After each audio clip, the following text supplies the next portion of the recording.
कर्नाटक में gig workers से मुतल्लक नए कानून पर बड़ा कानूनी तनाज़ा सामने आया है। Internet and mobile association of India, eternal limited, Zepto, Swiggy, urban company और वॉल्मो ट्रांसपोर्टेशन ने मुश्तरका तौर पर कर्नाटक हाई कोर्ट में दरख्वास्त दायर की है। दरख्वास्त गुजारों ने Karnataka platform based gig workers social security and welfare act 2025 और उसके तहत बनाए गए कवायद को आइन के खिलाफ करार देते हुए मनसूख करने की अपील की है। कंपनीज ने चीफ एग्जीक्यूटिव ऑफिसर की जानिब से जारी किए गए नोटिस भी चैलेंज किए हैं, जिनमें इंटरनल डिस्प्यूट रेजोल्यूशन कमेटियां कायम करने, वेलफेयर फीस अदा करने और मतलूबा मालूमात फराहम करने की हिदायत दी गई थी।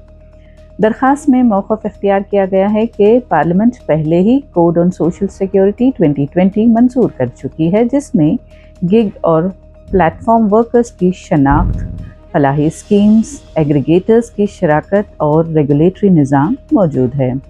कंपनियों का कहना है कि इसके बावजूद कर्नाटक हुकूमत ने अलग कानून बनाकर इजाफी माली जिम्मेदारियां आयद कर दी हैं, जो मरकज़ी कानून से मुतसादिम हैं।